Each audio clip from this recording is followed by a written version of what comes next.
Okay, it being 7 o'clock, I'd like to call the regular council meeting of the Township of McNabb Braeside for Tuesday, June 16th, 2020 to order. Roll call has been taken. Are there any disclosure of pecuniary interest in the general nature thereof? Seeing none, before I get a mover and seconder for the adoption agenda, there's now 3 additions. 2 of them, I believe, were sent to you by email. Mm-hmm. And now a third one from Ms. Young in regards to the Brayburn Estates to move ahead with that project. So I'll ask for a mover and seconder first, please.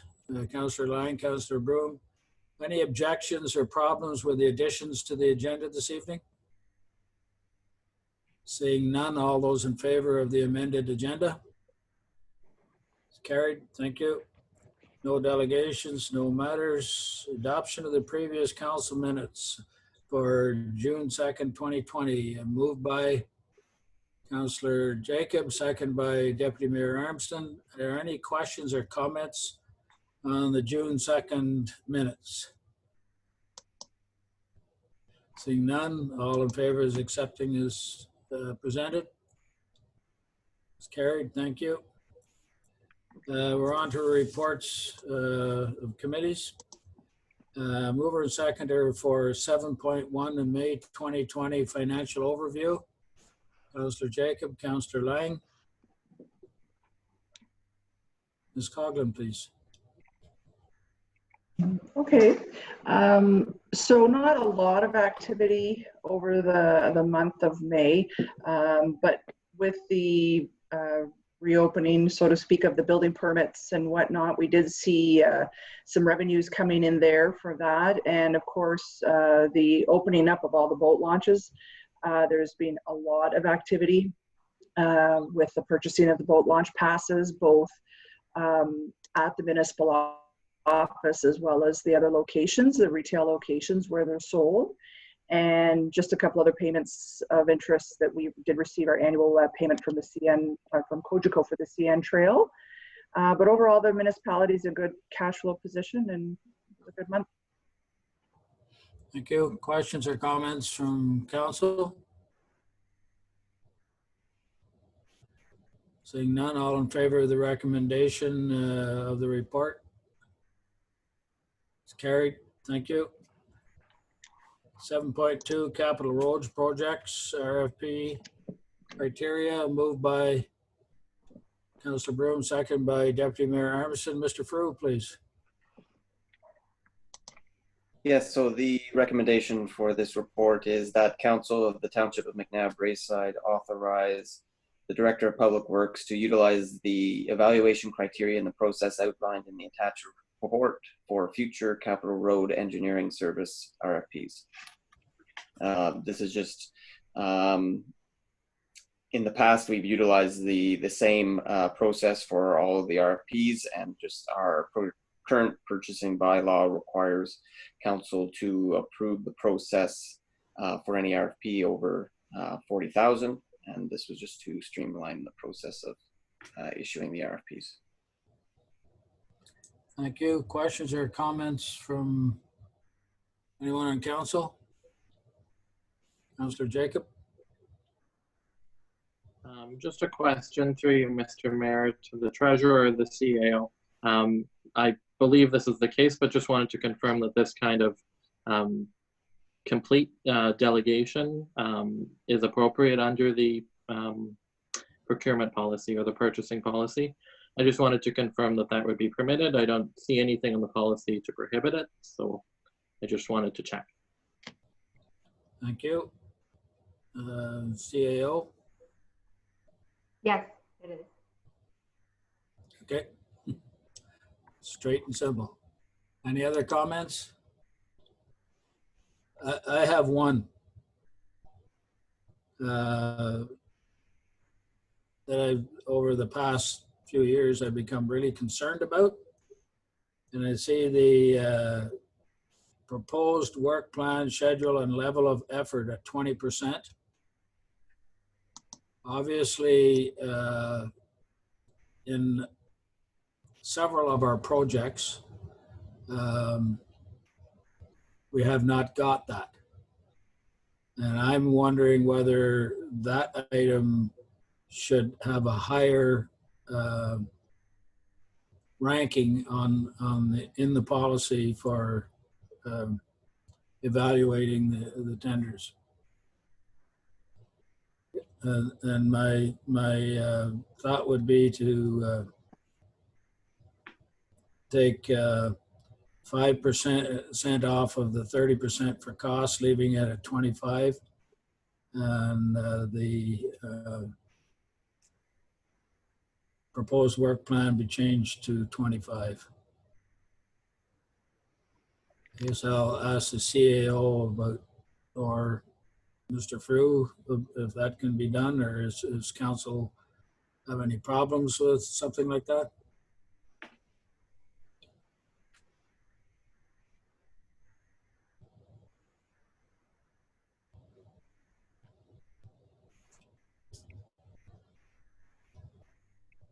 Deputy Mayor? Okay, so maybe I need a clearer understanding of what that particular item entails. Is that project oversight and contract administration and those types of things?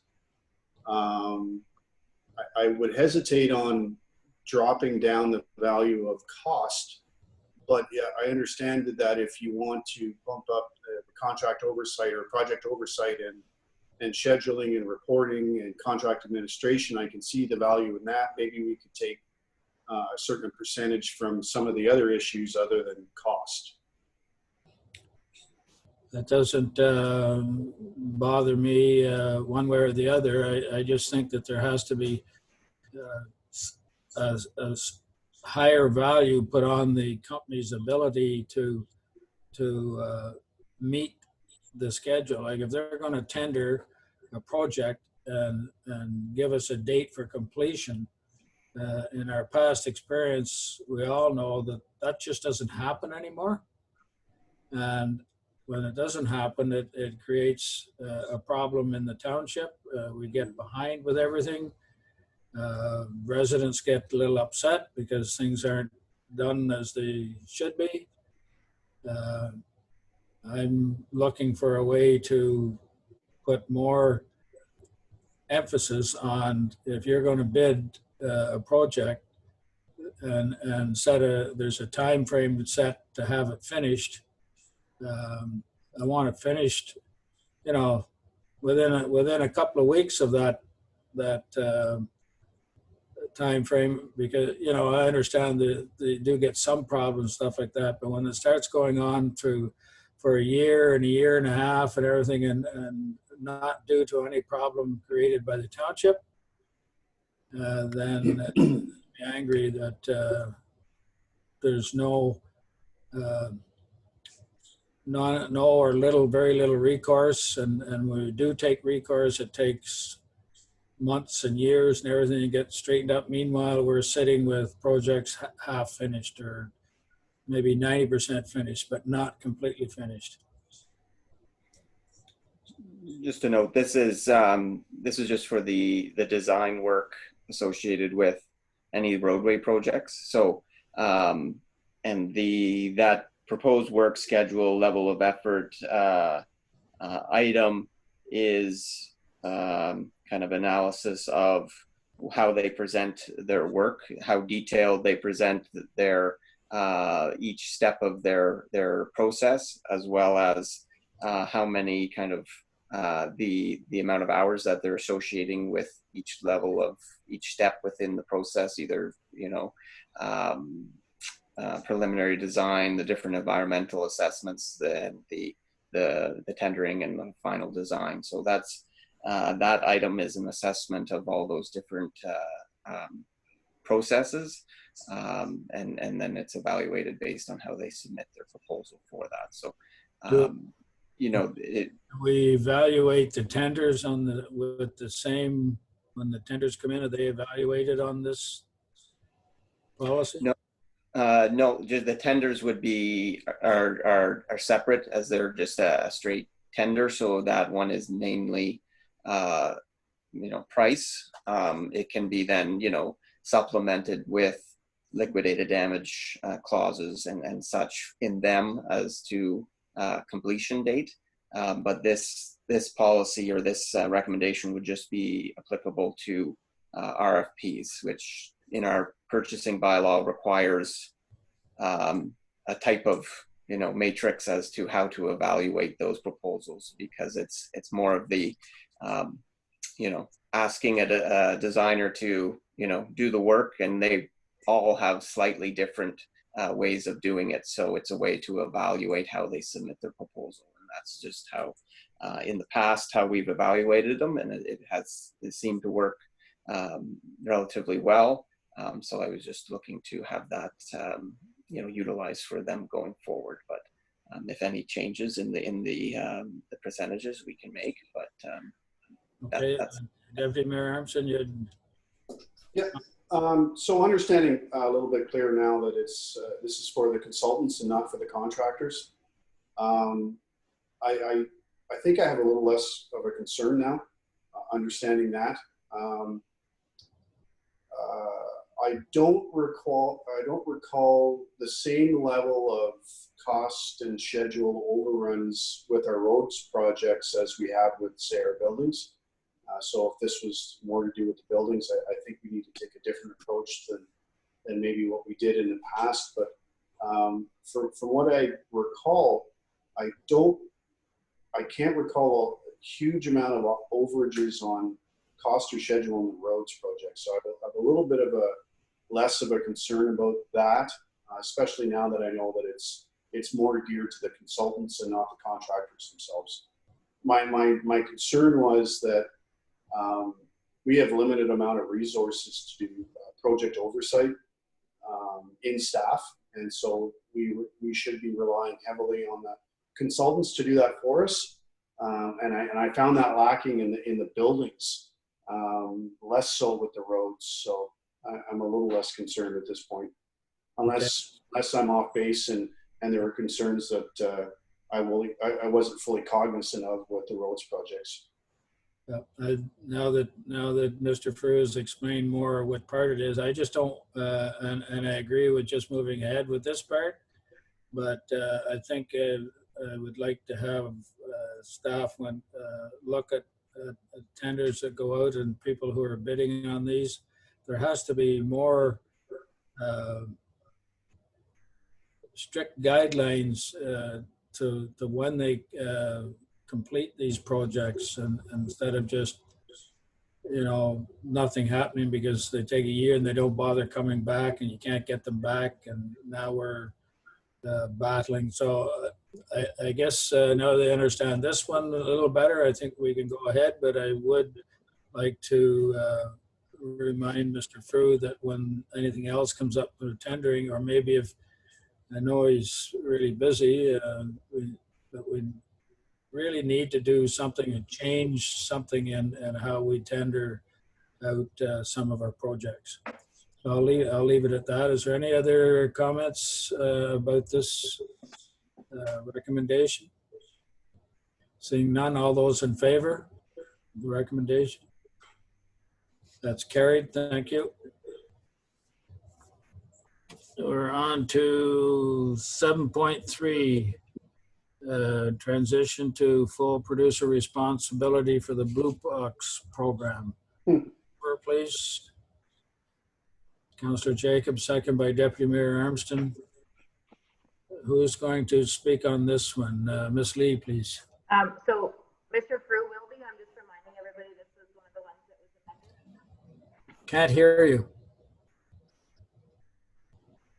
My mute's not on. I can hear you now. I'm just reminding everybody this is one of the ones that was amended. So, but Mr. Frew will be talking to it. I think this is just one of the ones that has been amended as one of the items in the package. So this would be the item that would be what is emailed this afternoon. I think that's what CAO Lee was If it's the same one, It's so there was two sections that were added. AMO had advised us after we had uploaded the original package that there was new information that that came out that the future Blue Locks program, when it does transition, may exclude all municipalities that have less than 5,000 residents. So that was a concern to AMO as well as most other municipalities, that any of the smaller municipalities may be left out without either a Blue Box program or having to fund it 100% themselves. So that was something that they wished that we would add into these resolution of council. AMO had provided kind of a sample resolution which was modified for our municipality and outlining which date would be of preference to transition our Blue Box program to the full producer responsibility. So we've, in working with Armprior and Renfrew on the collection and processing side of the tender, we also had discussions about this transition and the transition date, and based on the contract completion, or the initial contract completion, the July 28th, 2023 was the date that was recommended from each municipality as to bring to their councils as a transition date, which is stated in the resolution. I'm not going to read the resolution unless you'd like me to, but as it is fairly long, but that it just details and outlines that transition that's occurring, and it was requested of each municipality to identify a date in which they would prefer to transition. It doesn't mean that is the date we're going to get, but it's a date that we would that would work within our schedule and work with our contracts. okay. Questions or comments from council? Councillor Jacob.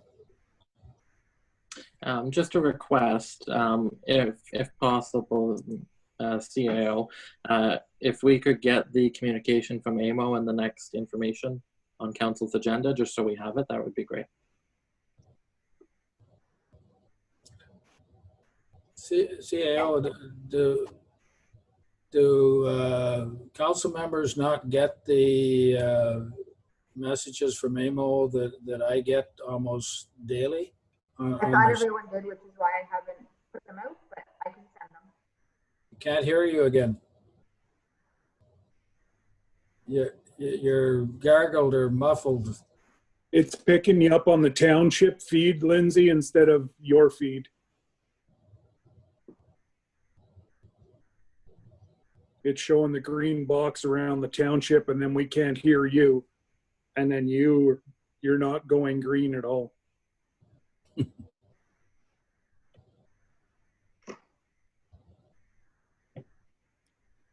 Rather ironic when we're speaking of Blue Box program. She's not going green at all.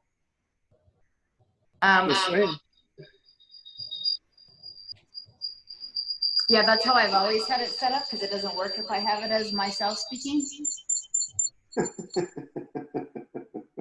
We can hear you now, but there's quite a echo. I know, that's why it doesn't work and I don't use it. Hopefully this will be the last of our virtual meetings.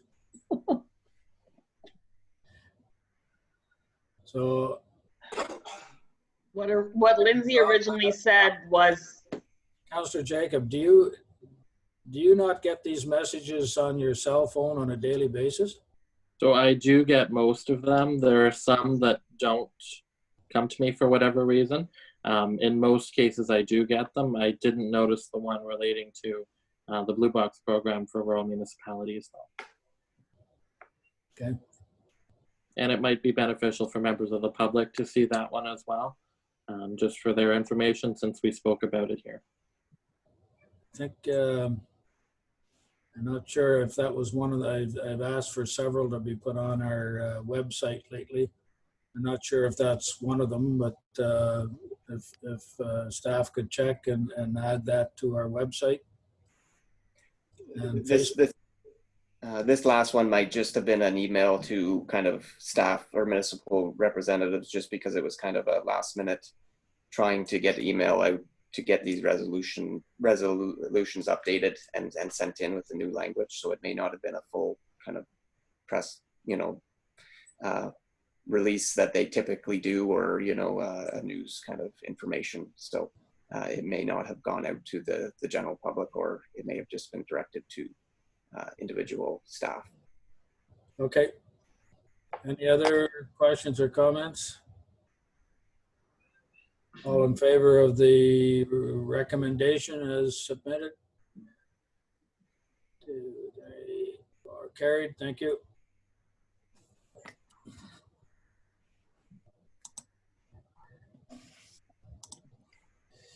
We're on to 7.4, Blue Box Recycling Collection Processing.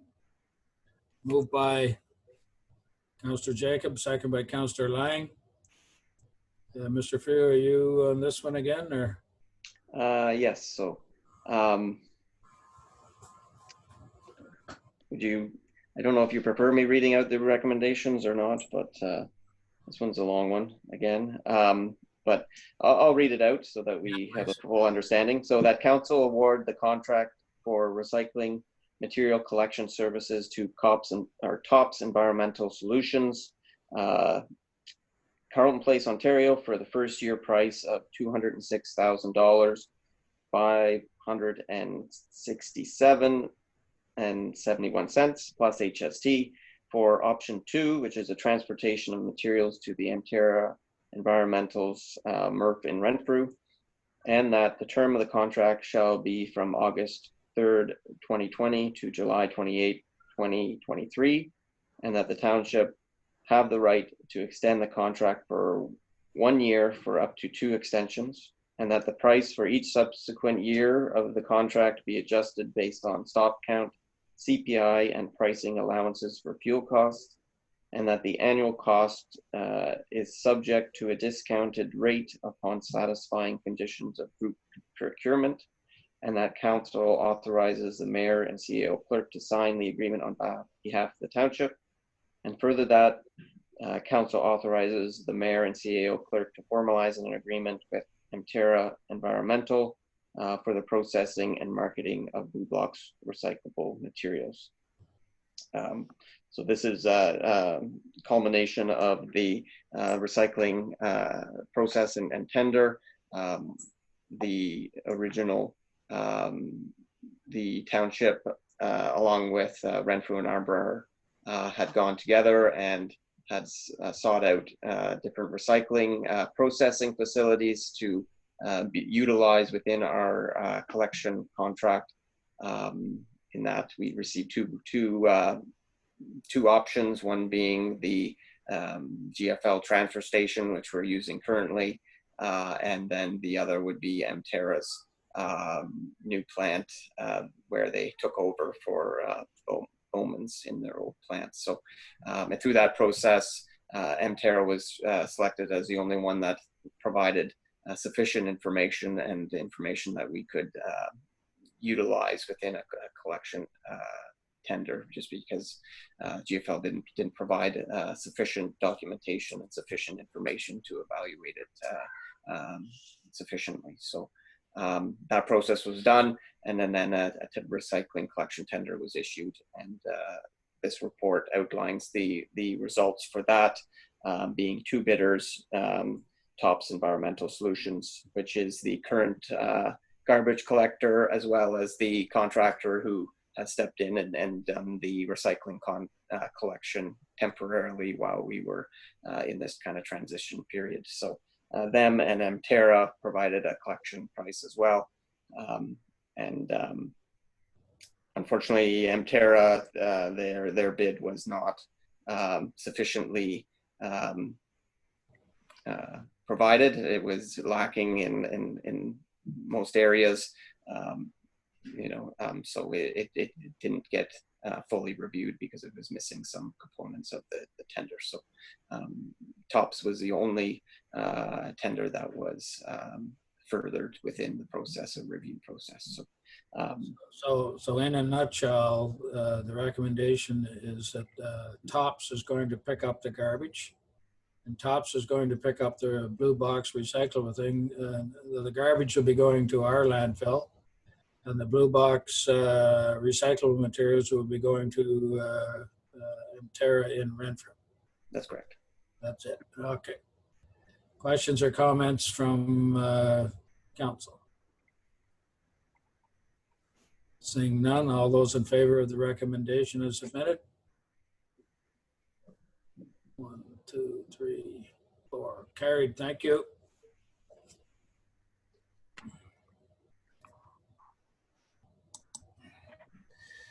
Uh, 7.5 Public Works 2022 Village of Braeside Road Renewal Tender Results. Moved by Councillor Broom, seconded by Councillor Lang. Mr. Frew, please.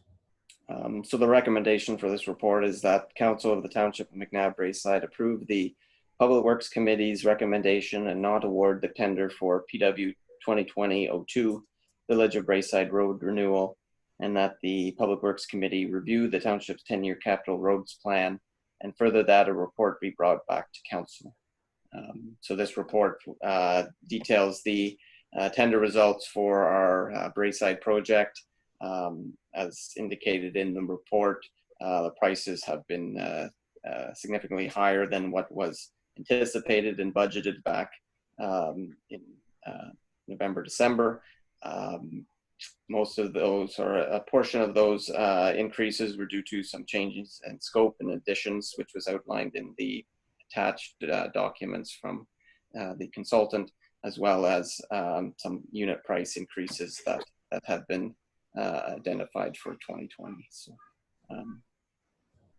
Thank you. Questions or comments? Deputy Mayor Armstrong.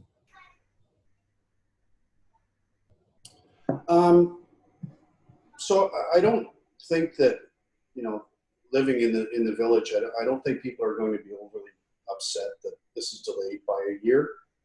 However, I would like to point out to council and to Mr. Frew that there have been, in the COVID crisis, there's a lot more people on the streets, going for family walks. And I've noticed a significant increase in the use of the sidewalk outside my door. And I just think that the changes in society that are happening, I think a lot of them may continue post-COVID once people get into a new routine of taking a walk at night. So I think I would request that when we return to looking at the work that's going to take place in the village, that we re-examine the removal of some of the sidewalks that were part of the package, because I see people using them daily. Not all of them, but some of them. And I think we would be remiss in moving some of them, or removing some of them, given that they're heavily used. So just a comment for now, and something to revisit down the road. Thank you. I'm kind of dismayed at how much the tenders are over budget. Certainly expected some. I'm seeing in the county so far this year, some of the projects are over quite a bit, and some are still under, but we may have to relook at the 10-year roads plan, and perhaps the Village of Braeside, the way costing is going, may have to be done in 2 parts instead of all at once. Something that we can look at when it comes back to us. Councillor Lang, please. What surprised me as well is the huge increase in the tender prices, but that we only received 2 tenders. I thought we would have received more than that, and I'm not sure what that's all about. Yeah, it's Councillor Broom, please.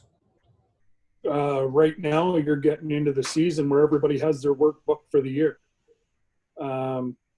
You know, all your big players, minus these 2, all have their work set out for the year. So, you know, I know Kavanaugh's have got at least 4 contracts up around here between new subdivisions and redoing some in Aaron Pryor. Miller's the same way. They got a whole bunch of work out for a one end, so a lot of their crews are gone out there. You know, the only one that seemed to be in the ballpark is Acon, but all the rest have stopped bidding on we'll say small contracts. Whenever you're looking at a $50 million to $100 million summer, $2 million really isn't a whole lot in the face of the big contractors. So that's why they didn't, instead of bidding it, wasting their time and then putting $1 million on so they don't get it, they just didn't bid it. Councillor Lang? So are we better off to be putting out these tenders early in the spring? So, I mean, we had our open house for this road project way back in late winter, early spring. So why did it take so long to get the tenders out? The RFPs. Sure. When, Mr. Frew, when did the tenders go out? So the tenders went out the middle of May. So there was a 3-week tender period. So it would have been 3 weeks before June 9th. So the last 2 weeks in May. But some of these prices and that they've seen other places, like I know Aaron Pryor for Alicia Street was significantly over budget, and that was tendered in early March, and they only had 2 bidders as well. So it's something I think that's just being, you know, seen with some of these larger projects where there are, you know, only selective companies that may take it on as a larger project. But it is just something that's seen this year, is that, you know, some of these larger projects are getting higher prices with them. And I know Alicia Street that they didn't proceed with that work as well in Aaron Pryor this year as well. So So my suggestion would be is that we get ourselves prepared this fall, along with doing our budget of the projects that we want to tender, and have them sent out by mid-January or so, to get ahead of the game. And I don't see why we can't do that if we prepare in the fall of this year for what we're going to do, want to try and do next year. Does there anyone see any problems with taking on the project in that manner? Mr. Frew, is that doable? Yeah, so it depends on the contract and when the design is being conducted. Typically, that is the time frame that we have aimed for within our RFPs and to our consultants, is to have it, you know, late winter, early spring, in order to have the tenders out. This year it has been pushed somewhat into to May. You know, ideally it is to try to get them out. And if this project goes ahead, then I don't see there being any issue of having it, you know, ready, you know, for mid-January to re-tender if that is the process, or that's the desire, and that's what we're looking for. Currently, for the other projects that are lined up, I think Toner Road is the only one lined up for next year on the plan that was different than the Braeside project. So that's what we're aiming to have that, any of the design and the tender ready for early in January as well. Okay. Just for information, Mast Road and Archibald Road, people have been asking me when that's going to be done, and I've been telling them as the information I had received that they would be done this year. Is that still going to happen? Yes, so we received the funding notice, a month or so ago. So following that, we proceeded to get a consultant to do the design for that. So they're working on that right now, and we're hoping to have that sent out early in July for a tender. Okay. And combining that with Mass Road as well. Okay, thank you. Any other questions on this recommendation? Seeing none, all those in favor of the recommendation as presented? Carried, thank you. 7.6, Mill Ridge Roads, Nyman Drive rehabilitation tender results. Moved by Councillor Lang, seconded by Councillor Jacob. Mr. Frew, please. So the recommendation for this report reads that Council of the Township of McNabb Braeside approve the Public Works Committee recommendation to award the contract for number PW 2020-01 Mill Ridge Road and Nyman Drive rehabilitation as submitted by BR Fulton Construction Limited, Renfrew, Ontario, in the amount of $1,396,918.45 plus HST, and that the township retain the services of Ainley Group to provide professional services related to the contract administration of the contract PW 2020-01 for an upset limit cost of $42,800 plus HST, and that the taxation, OCIF, and gas tax funding allocated in 2020 for the Village of Braeside Road Renewal Project be relocated to this project, and further that the remaining cost overages be financed through the Capital Asset Replacement Reserve. Questions or comments? Another couple of roads in dire need of repair. We're moving along slowly but surely. So if there's no questions or comments, all those in favor of the recommendation that was presented? That's carried. Thank you. We're on to Public Works 2020-04 screened winter's sand. Moved by Councillor Jacob, second by Councillor Broom. Mr. Frew, again, please. So the recommendation is that Council of the Township of McNabb Braeside award contract PW 2020-04 screened winter sand to Bonisher Excavating Inc. for the supply and delivery of winter sand for the 2020-2021 season at a cost of $74,610 plus HST. Thank you. Questions or comments? Seeing none, all those in favor of the recommendation? Carried. Thank you. 7.8, OPP calls for service billing summary report. Moved by Councillor Jacob, second by Councillor Broom. Who has some comments for us on this, CAO? Any? Or do you just want to let me rant? Neither. I'll listen to you.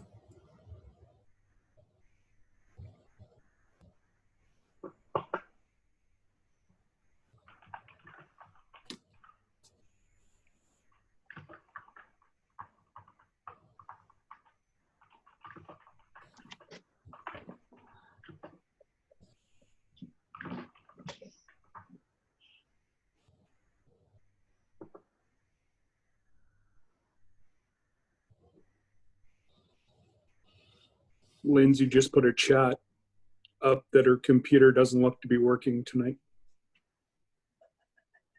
Oh. Okay. I think Councillor Jacob had his hand up. Councillor Jacob.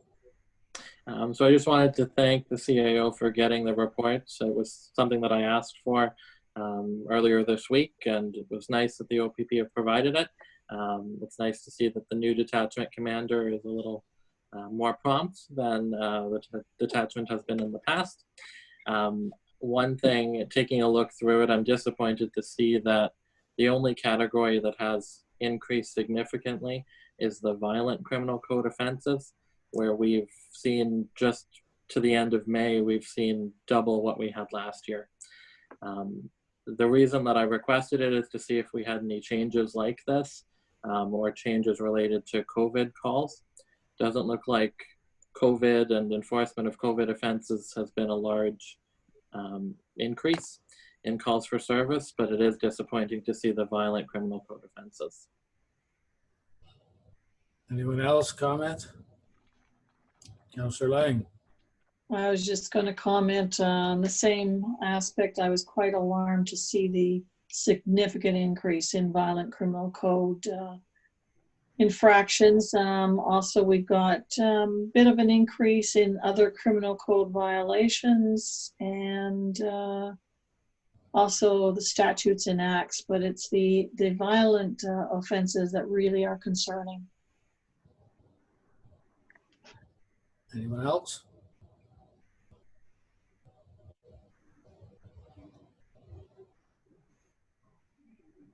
Okay, saying nothing. All those in favor of receiving the information, receiving this report as information? That's carried. Thank you. I saw you, Scott. Sorry, sir. We don't have enough time. Information items. Correspondence 8.1, items 1 through 5. A mover, please. Councillor Broom, Councillor Jacob, second. Any comments on any item under information 1 through 5?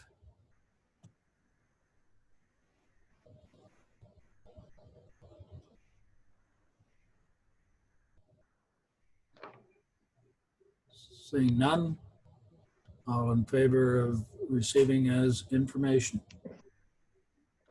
It's carried. Thank you. 8.2, MFOA discussion group results, June 5th, 2020, moved by Councillor Lang, second by Councillor Brewer. This is Ms. Kelly. Do you have some comments on this one, or just? It was just basically for information for council. These discussion groups have been taking place on a weekly basis for several weeks now. They have them set up by population base. So obviously I've been attending for a population under 10,000. But it's been really invaluable just getting a sense, talking with our peers and getting a sense of, what other similar municipalities of similar size are facing, and, initiatives that they have done to, whether it's, easing back, bringing staff back, or the difficulties they are having in trying to ensure social distancing, or the impacts that they're having on their finances, and different things like that. So if council wishes, I can continue to kind of bring forward information as I see that they might be of interest. Usually what the format is they'll set up a series of like poll questions, which will then segue into general discussions by the group. So these are some of the results and that I felt was of interest, that might be of interest to council. Mm-hmm. Looks like the mayor's frozen. Hello?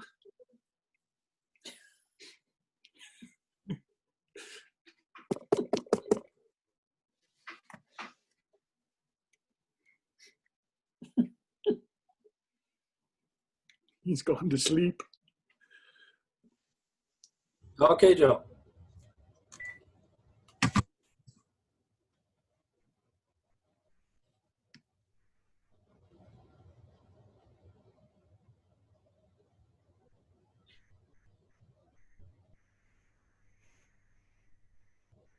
Are we back?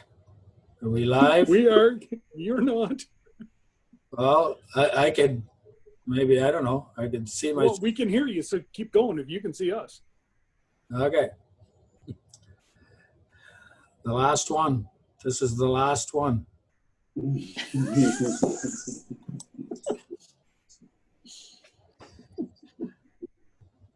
Okay, Lindsay has the little thing in her forehead's coming out now, sir. Stop.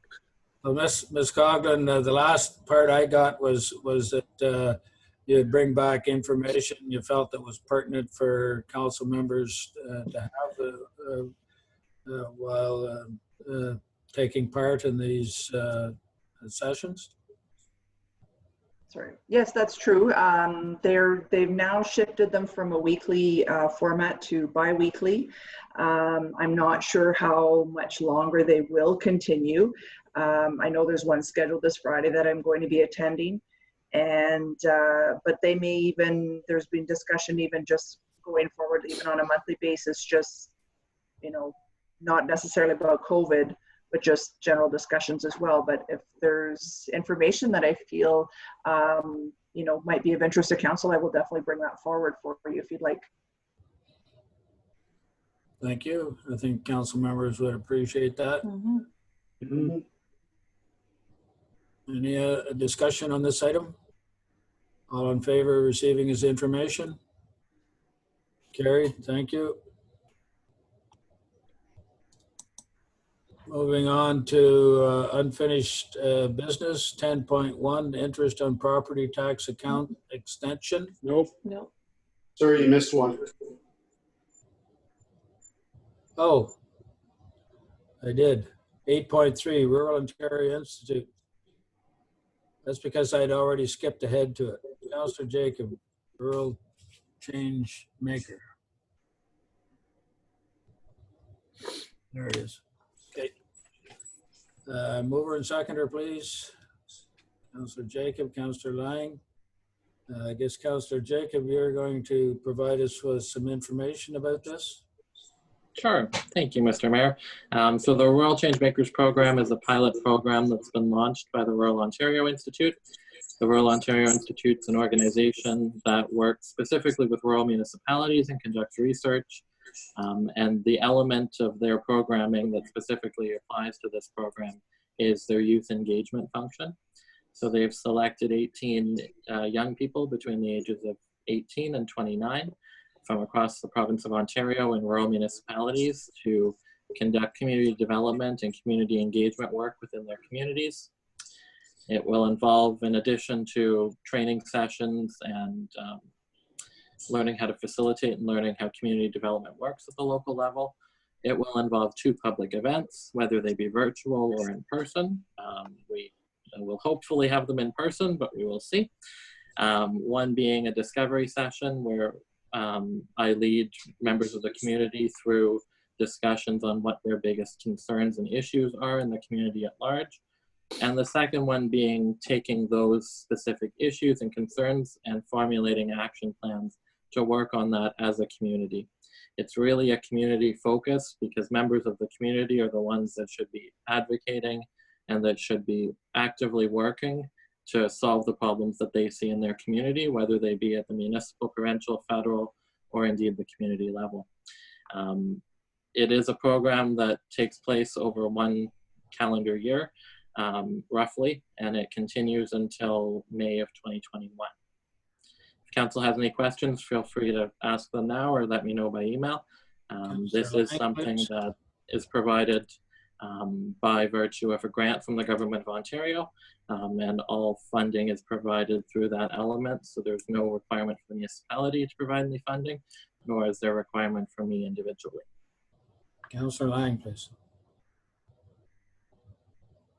Unmute, please.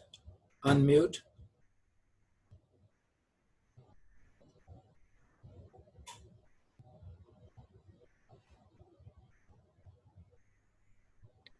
Wow, I didn't even realize it had gone to mute.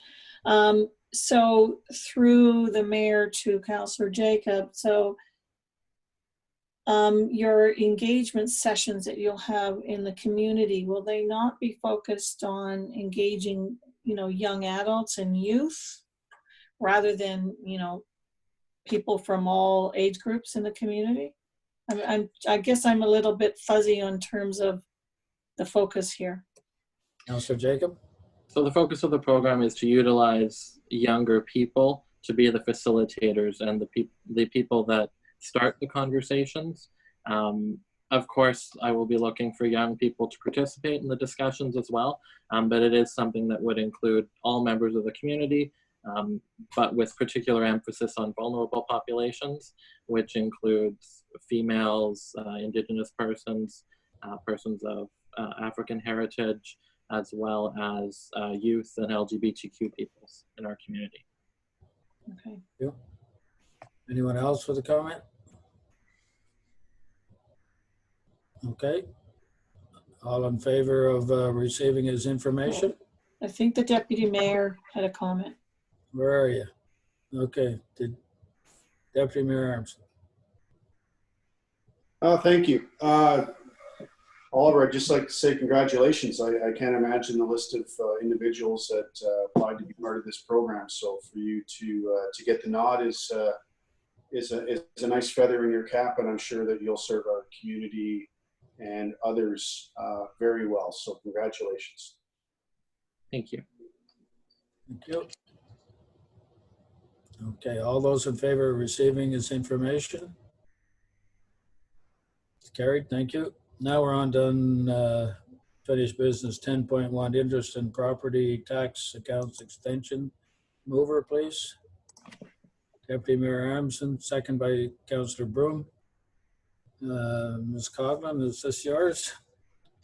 Yes, so as we've done, I guess this will be now the third time we've looked for an extension, or this topic has come up. I am recommending that we continue with waiving penalty up to September 30th of 2020.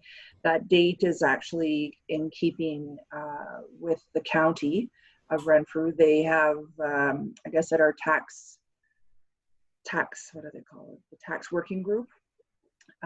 They announced then that they were going to be waiving any interest on payments that were due to the county up to and including September 30th. And I just felt that, with things slowly opening back up, it still would make sense to continue this for our ratepayers. Thank you. Any questions or comments? Deputy Mayor Armstrong?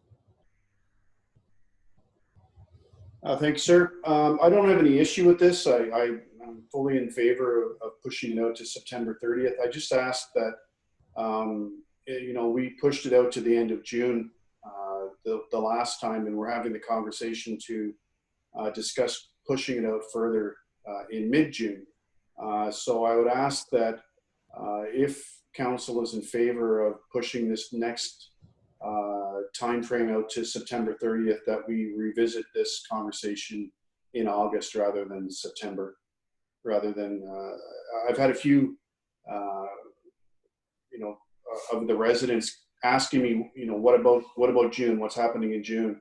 And we didn't have an opportunity to talk about it till now. So, with their stress level being high about being able to pay all of their bills, if we could give them a little bit more notice than a couple of weeks, then I think we should be doing so. That's it. Thank you. Is that doable, Mrs. Coughlin? Yes, absolutely. Yep. Okay. Councillor Jacob? I completely agree with the Deputy Mayor's suggestion. Just one request, if we can get a sense of how our tax billing, how our revenues receivable are at that point of the year, just so we can use that to judge if we're significantly down or if we're on track for regular billing collections. Yeah, I can do that. Okay. Anything else on this recommendation? Seeing none, all those in favor as the recommendation is presented? It's carried. Thank you.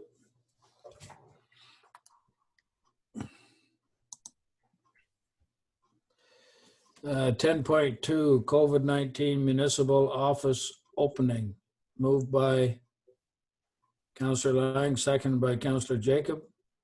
Ms. Lee, I assume this is yours, or can you talk, or no? Ms. Young, can you talk about this? Can you hear me? Yes? Yeah, Mhm. we can hear you. Okay, Thank you. so maybe I can't talk now. Do you want me to read the report or was there questions? I thought you can talk now? Apparently. Okay. Go. Please proceed. Is there anything in the report that council needs to know? You're anticipating reopening to the public July 2nd, right after Canada Day? Yeah, we were gonna keep it the way it is until the end of this part of the declared emergency to give us time to get all of the PPE we need and the shields built for the front desk, all the stickers for the floor and all that. Okay. Any questions or comments from council? Seeing none, all in favor? Councillor Jacob has a question. Oh, sorry, Councillor Jacob. Just a question through you, Mr. Mayor, to the CAO. In the report, it notes that there haven't been any services that we haven't been able to provide. Just one question in relation to marriage licensing. Is that a service that we've been able to continue over these last few months, or a service that we'd be looking to open back up when the office reopens?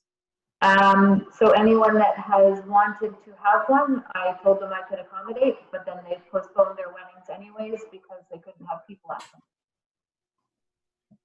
So we could have done them. Supplementary, Councillor Jacob? Just a follow-up, just a comment. It might be beneficial to advertise that fact. I know we've had, I've heard of a number of individuals since the City of Ottawa is not issuing marriage licenses that have gone as far as Bonnechere Valley actually to get their marriage licenses. And of course, marriage licenses are something that we make a significant chunk of change on, given that the licenses themselves are only $48 for us from the government of Ontario. So that's something that might be beneficial for us to look at advertising a little more. Thank you. Deputy Mayor Armstrong. Yeah, thank you. I am not one to be overly pessimistic in my nature. However, I trust the staff and I trust the CAO. The number one fight against COVID-19 is social distancing or physical distancing. That's the number one way that we can prevent the spread and prevent a possible wave 2. I read an article today in the National Post that was talking about the fact that Canada is one of the last countries in the world to maintain a 2-meter separation as a guidance. And even with that, some of the provinces are loosening or looking at loosening that guidance, where the province of Quebec is looking at lowering it down to a 1-meter separation.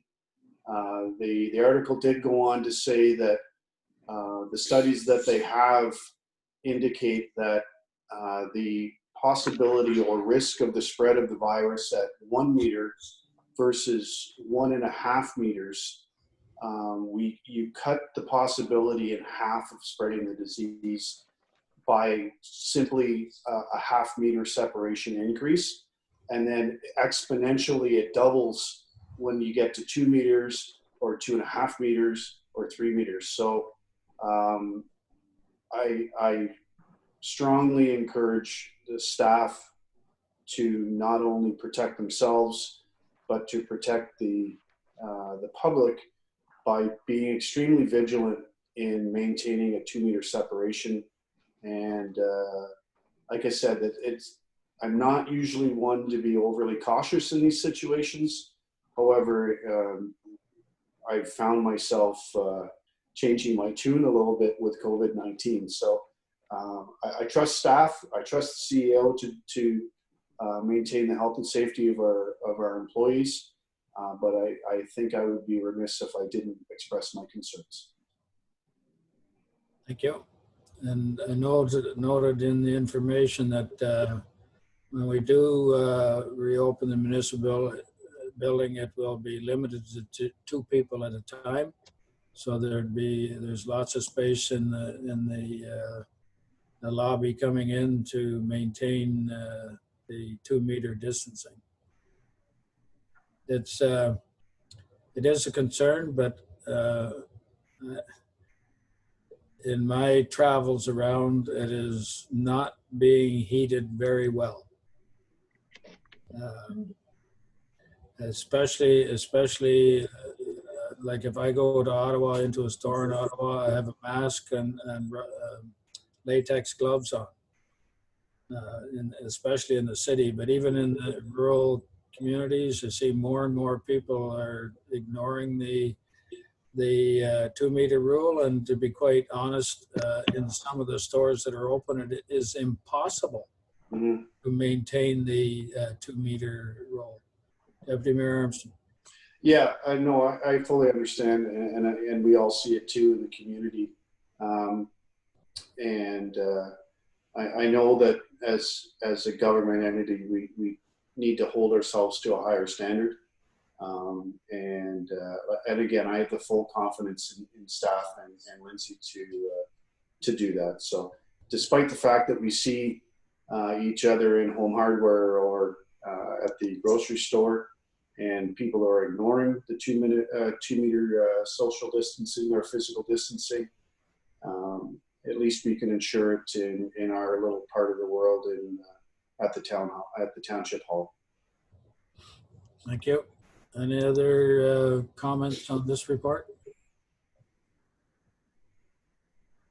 All in favor to receive the recommendation as information? Carried. Thank you.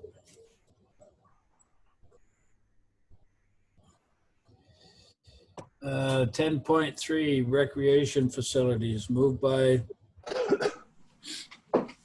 Deputy Mayor Armstrong, second by Councillor Lang.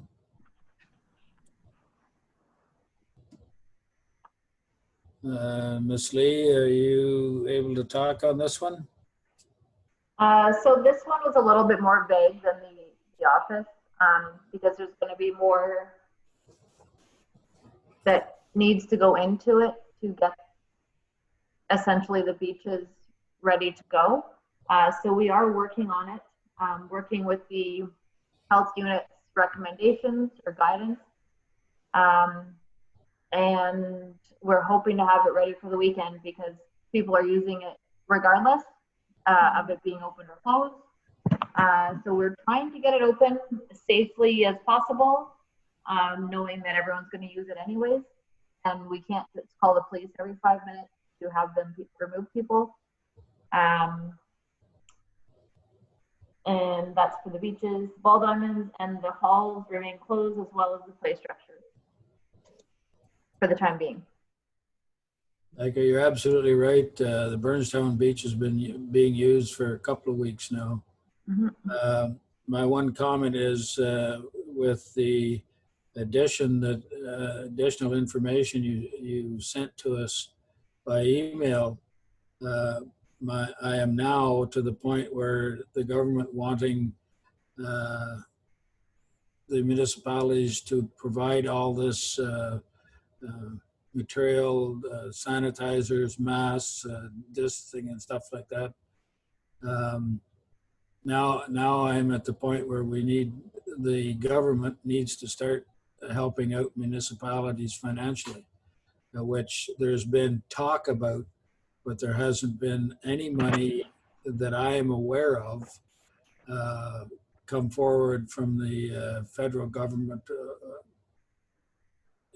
or the provincial government to support municipalities who are currently using our own finances, our own cash flow to provide all this for our residents. And there's been help gone out for businesses and stores and everywhere else, but municipalities, in order to carry on, we need some help financially from the governments as well. So that's my rant for that information. Councillor Jacob, please, and then Councillor Lang. I just wanted to thank the CAO for sharing the guidance from the health unit, and I understand it will be posted on the website at some point in the near future. For members of the public who haven't had a chance to see it yet, it is a 4-page document that explores each of the different recommendations that the health unit has before we can reopen our site.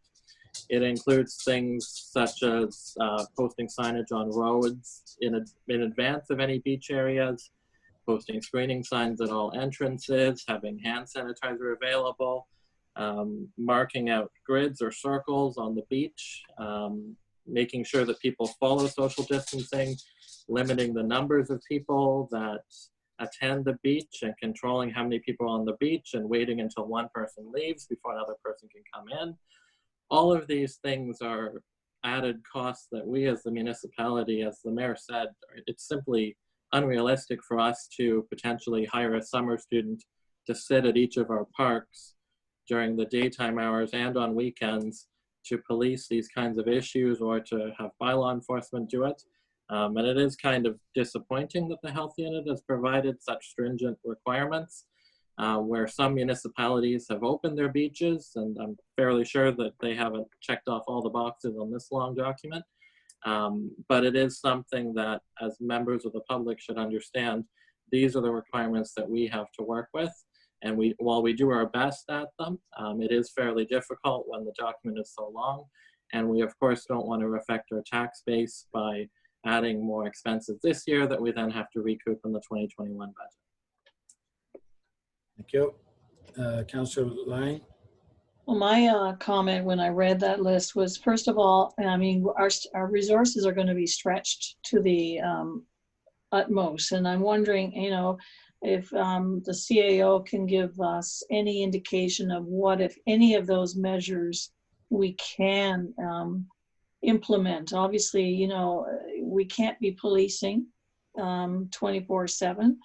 And there are all issues around the safety of staff in terms of policing as well. I also wonder about, you know, when people are using our beaches, the washroom facilities will not be open. So what kind of, you know, impact will that have, you know, in terms of are people going to be using the woods and things to, you know, as their washroom or whatever. So these are all thoughts going through my mind. And so do you have any sense of what measures of, if any, on that list that you will be implementing? So we're gonna try and mark off spaces for people, but I mean, we can't go and do that every day. So we'll do that as best we can. We have someone going in to clean the bathroom. We have someone lined up to go in to clean the bathrooms twice a day. We'll have to kind of mark off some of them that can't be used so that while someone's waiting, there's the distance required between the person and the bathroom being used. And we'll have hand sanitizer. We're not going to be providing masks. I also feel like people need to take responsibility for themselves and not sit right on top of each other on the beach. So we'll put signs up saying if it's full or if there's more than X amount of people, then please come back later. And I don't want to put a summer student there to police that because I don't think that that's fair to a student to do. And we don't really have extra staff to put an adult staff member there either. So we'll do our best. I just want to make it as safe as possible for the public and the staff, because if we don't open the bathrooms, you're right, people are going to use the edge of the woods as the bathroom, and then staff are cleaning that up, which is gross. So I don't know. We're just going to do the best we can, and hopefully people are responsible for themselves also. Thank you. Any other comments?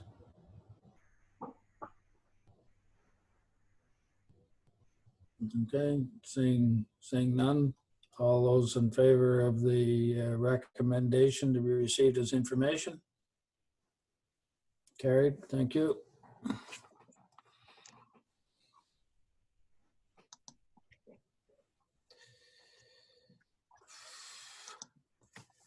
We're on now to new business. There's going to be a third one added here.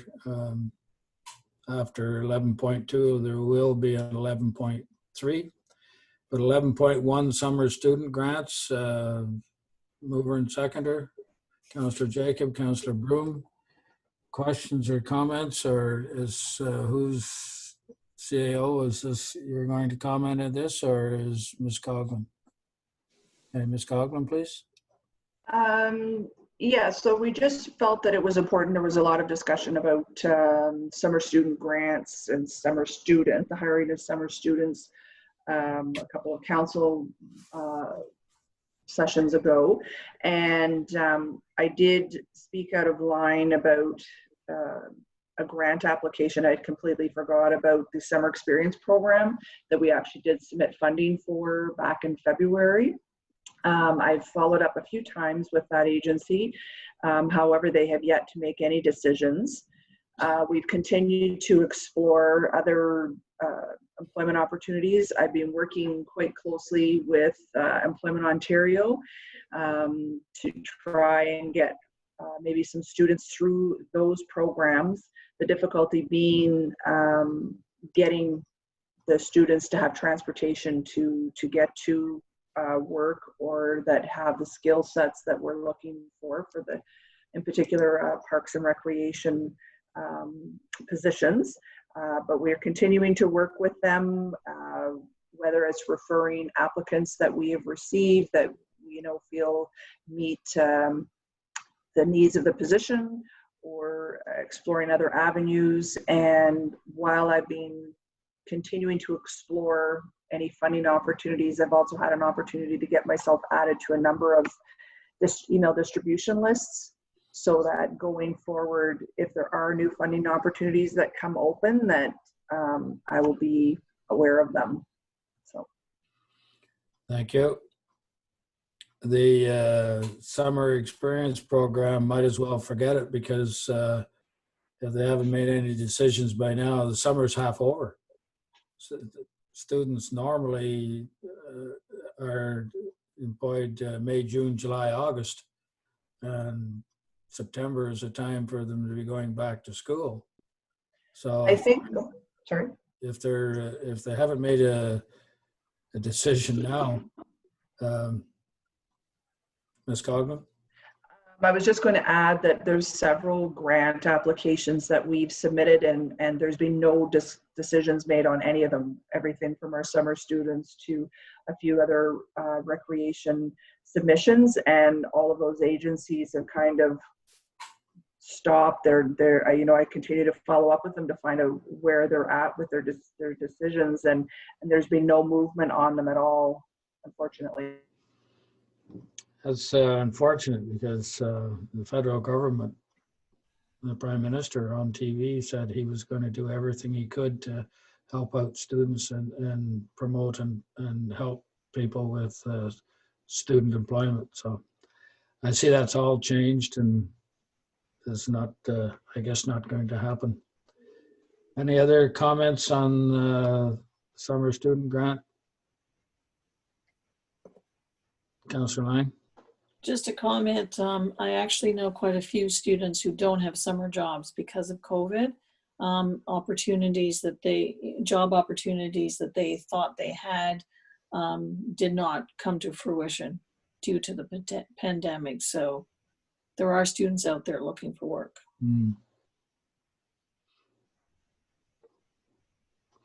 Gee, the perfect solution would be a lot of the summer students are looking for work to pay for their tuition and schooling in the fall, and Councillor Lang, is it Norway that provides free education? Is it which? Is it Norway. Norway or Denmark that provides? Denmark. Denmark provides free education. Mhm. Germany as well, free. Hmm. Just amusing. Any other comments on the student grant? Seeing none, all in favor of receiving the recommendation as information? It's carried. Thank you.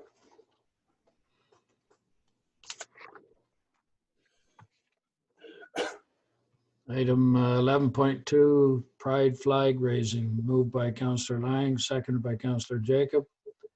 CAO, are you going to comment on this?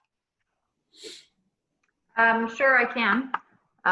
We will be doing the raising of the flag on the, what is it, the 22nd at, I believe, 10 a.m.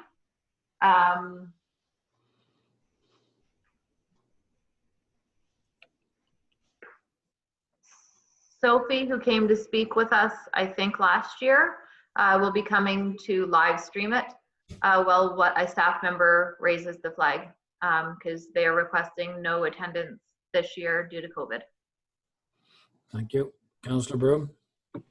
I read that, and right on their Arnprior Pride Facebook page, they're inviting people to both McNabb Braeside and Arnprior. Us at 10, Arnprior at noon. And so, yeah, they're inviting everybody to attend. So there's a conflict here. We're telling them not to, but yet Sophie's own webpage that she's done up on Facebook is inviting people there. Yeah. Well, they're allowed, I guess they're currently allowed to gather in groups of 10 with social distancing, but the township is not doing a ceremony with I would just like to say I'm not making that decision. That's what she wrote in her email to us. Okay, then if that was the decision she asked or wrote in the email, then that's what we're abiding by, and we'll just have one staff member raise the flag. And if people come and social distance and watch the flag raised, that's fine. I understand that the one lady was going to video it. That's the way we should proceed. Any other comments on 11.2? Councillor Jacob? I believe what Sophie and PFlag had meant was to attend virtually, and I'll ask her to make that clear. Thank you. Any other comments? Seeing none, all in favor of receiving this as pride flag raising as information? Carried, thank you. 11.3, in reference to our fire department, moved by Deputy Mayor Armstrong and Councillor Broom. And Councillor Broom has some comments under new business on the fire department. I just want to raise, I think, all council and staff to congratulate. The fire department's had one heck of a week with extractions, and twice in 2 days we've had to call orange. So I just want to, highlight our fire department and the professionalism of our entire department. Just want to say thank you, and again reiterate that we have the best volunteer fire department.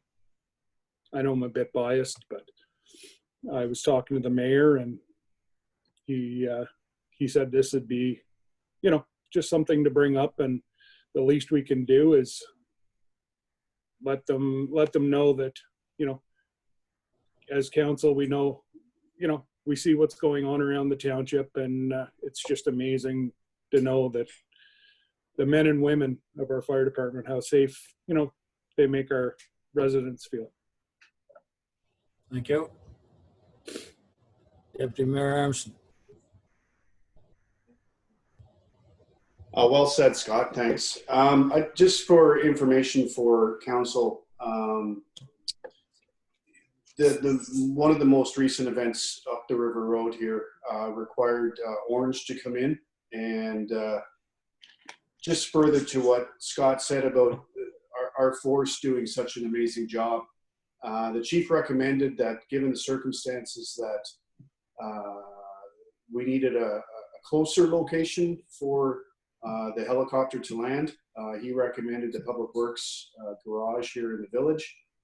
It worked well, according to the chief, and so that might be a point whereby pickups are made, unfortunately, but at least it would be closer than going to the airport, where every second and every minute counts. So kudos to the chief for coming up with an improvement to that protocol, and so hopefully they are able to succeed in using that as a point of transfer, shall we say, in the future, and then cut down even a few minutes in the transit to a hospital. So kudos on the chief for thinking on his feet. Thank you for that. Just for clarification, you meant the Public Works garage beside the JAG? Correct. In Braeside? Correct. And it's understandable because there's a ridge on the river running along, all along River Road, so it's difficult to find a spot to set a helicopter down. Mm-hmm. So, though, just off the top of my head, and I'll throw this out to staff to maybe have a look at, because of that, why can't we build a helicopter pad there? Just throw it out there, and perhaps at budget's time, and maybe some specifications, and toss it around the idea of having that location fixed up properly to make it even easier for the helicopter to get in and out. Just a thought. So I'll leave it at that. I just, going back to Councillor Broom's comments about our fire department, I think there's a new theme song that aptly applies to the McNabb Braeside Fire Department, and that's, I'm sure there's a song out there called Simply the Best, and I think that should be their new theme song, because they certainly make myself, and I know all of council and staff, proud to be associated with them. So if there's no other on that, all in favor of receiving this information? Carried, thank you.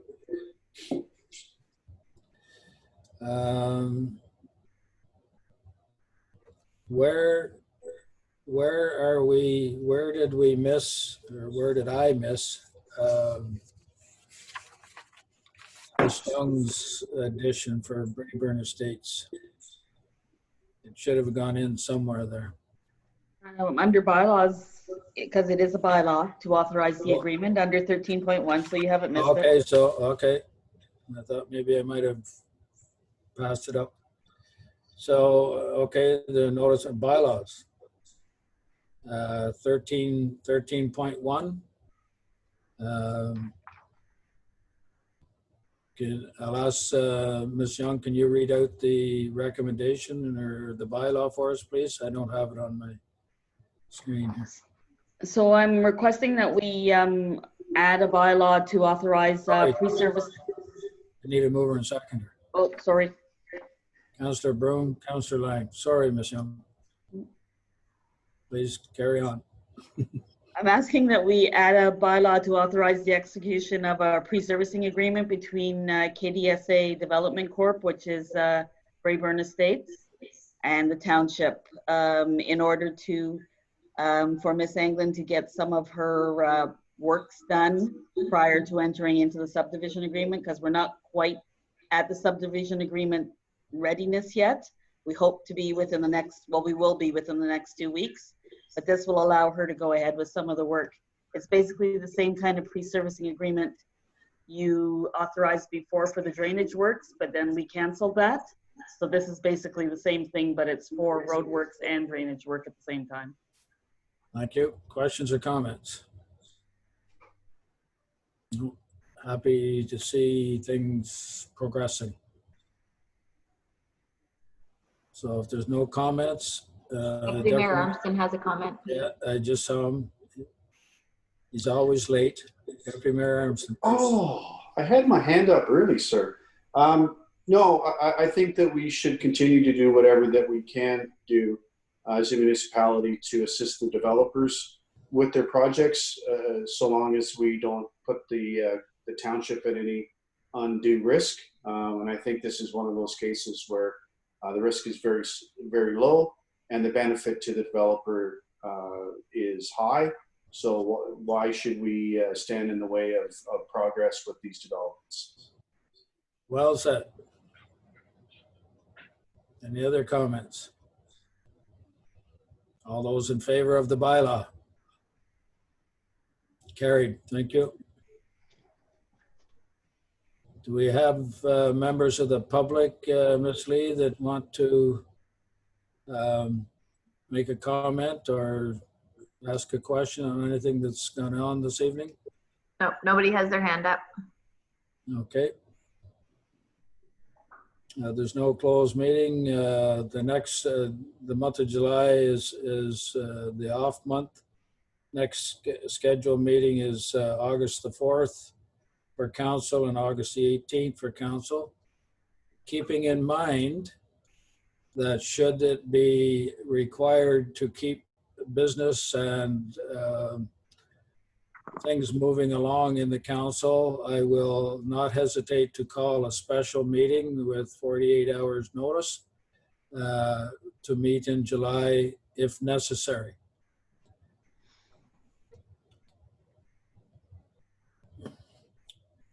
If there's no other comments, I'll ask for a mover and seconder for the confirmatory bylaw, please. It's Councillor Broome, Councillor Jacob.